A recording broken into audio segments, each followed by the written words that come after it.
नमस्कार दोस्तों, जैसा कि आपको मालूम है ये एनएससी लिस्टेड स्टॉक कई दिनों से काफी चर्चे में है। जब से कंपनी ने वेस्ट मैनेजमेंट में जाने का अनाउंसमेंट किया है और ई कॉमर्स में जाने का अनाउंसमेंट किया है, स्टॉक सबका चाहिदा बन गया है। बड़े बड़े हाउसेज इस स्टॉक में इंटरेस्ट लेने लग गए हैं। आपको ये मालूम होगा कि एक मॉरिशस बेस्ड फंड एफआईआई विकासा India EIF global opportunity fund ने भी इस कंपनी में कुछ स्टेक ले रखा है।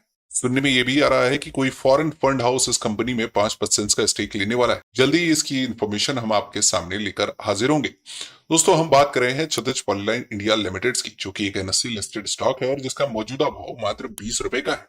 हमारे रिसर्च इस स्टॉक का 1 साल का टारगेट 250 का दे रहे हैं, जो कि कंपनी में हो रहे डेवलपमेंट के बेस पे है। यहाँ पे आप 15 रुपए के स्टॉप लॉस को मेंटेन करके इसको बाय कर सकते हैं। खोने को मात्र 5 रुपए और पाने को बहुत कुछ। दोस्तों, ध्यान रहे, कोई भी स्टॉक मल्टी बैगर रातों रात नहीं बनता है, समय लगता है इस प्रोसेस को होने में। हम इस कंपनी की रिसर्च के बाद और इनके अनाउंसमेंट को स्टडी करने के बाद इस नतीजे पर पहुंचे हैं कि आने वाले समय में ये काफी वैल्यूएशन वाली कंपनी होने वाली है और इस स्टॉक का भाव बढ़ने वाला है। ये हमारा एक्सपीरियंस भी बताता है। आप चाहें तो एनएससी की वेबसाइट्स पे सारी इंफॉर्मेशन को खुद देख सकते हैं। दोस्तों, इंडिया में कोई भी लिस्टेड कंपनी जो वेस्ट मैनेजमेंट में हो उसका मार्केट कैप 2000 करोड़ से कम का नहीं है, जबकि क्षितिज पॉलीलाइंस का मात्र 100 करोड़ का है। इससे आप अनुमान लगा सकते हैं कि इसमें ग्रोथ पोटेंशियल कितना है। हम बताते हैं कि कंपनी क्या करती है। क्षितिज पॉलीलाइन इंडिया एक leading manufacturer, supplier, distributor and exporter है lamination equipment and stationery products के। इनके प्रोडक्ट्स कुछ इस प्रकार है।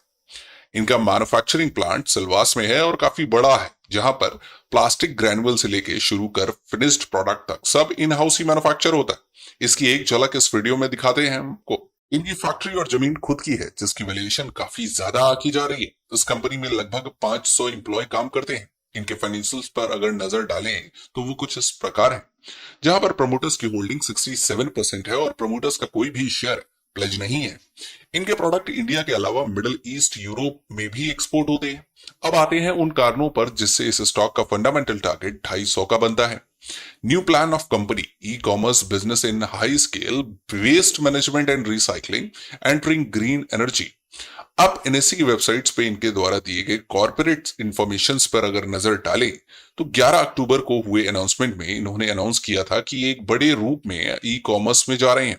इनकी कई एमएनसी जैसे कि वॉलमार्ट, स्टेपल्स, ऑफिस डिपोट जैसी कंपनियों से मीटिंग चल रही है। उसी का इंडिया में रेप्लिका करना चाह रहे हैं। हमारी रिसर्च उम्मीद करती है कि ऑनलाइन चालू होने पर कंपनी का वैल्यूएशन 1500 से 2000 करोड़ का हो जाएगा। इसके अलावा एक बहुत बड़ा डेवलपमेंट ये भी है कि company waste management, recycling, waste and green energy sector में भी कदम रखने वाली है। क्या होता है वेस्ट मैनेजमेंट? वेस्ट को कलेक्ट करना और उसको ट्रीट करके प्रॉपर डिस्पोज करना। इसके अलावा वो प्रोसेस डेवलप करके देना जिससे कि प्रोडक्शंस में कम वेस्ट प्रोड्यूस हो, और अगर हो भी तो उसे रीयूज किया जा सके। इंडियन इकोनॉमी जिस रफ्तार से बढ़ रही है उससे वेस्ट मैनेजमेंट करना बहुत जरूरी हो गया, नहीं तो रिसोर्सेज वेस्ट होंगे, प्राइस बढ़ेंगे और पोल्यूशन भी बढ़ेगा। देखिए, हमारे देश में एनवायरनमेंट की समस्याएं इसलिए आई कि जिसको जी ठीक लगा कारखाना लगा दिया। They were not conscious about it. E waste के सॉल्यूशन खोजने चाहिए। सरकार के साथ मिलकर के कोई प्रोजेक्ट बनाया जा सकता है। जो कंपनियां वेस्ट मैनेजमेंट करती हैं उन्हें भारत गवर्नमेंट की तरफ से भी काफी सब्सिडी मिलती है। इंडियन गवर्नमेंट, जैसा कि आप देख रहे हैं, कि काफी एग्रेसिव है इस सेक्टर को डेवलप करने में। उम्मीद है इस प्रोजेक्ट से कंपनी को गवर्नमेंट की तरफ से काफी बड़ी सब्सिडी मिलेगी और एक बहुत बड़ा फायदा होगा इन्वेस्टर्स को। लिस्टेड सेक्टर्स में बहुत कम कंपनियां हैं जो वेस्ट मैनेजमेंट में काम करती हैं। इसके अलावा 10 एकड़ की जमीन ले रखी है, जिसका जिक्र इन्होंने अपने एनएससी के दिए गए अनाउंसमेंट सेक्शंस में किया हुआ है। फ्यूचर प्रोस्पेक्ट्स को देखकर इस कंपनी में निवेश किया जा सकता है। लॉन्ग टर्म बड़ा पैसा बनेगा। और तो और कुछ बड़े कॉर्पोरेट हाउसेस की भी नजर है इस कंपनी पे। जैसे ही कुछ न्यूज आती है हम आपको अपडेट करेंगे। दोस्तों, ध्यान रहे, ये वीडियो सिर्फ हमारे सब्सक्राइबर्स के लिए है, उन्हें रेगुलर अपडेट रखने के लिए है। इसे पब्लिक बिल्कुल ना करें। हालांकि हमारा ट्रैक रिकॉर्ड काफी पॉजिटिव है, फिर भी आप कोई भी इन्वेस्टमेंट का डिसीजन आपका निजी डिसीजन होगा, तो सोच समझ कर ही निवेश करें।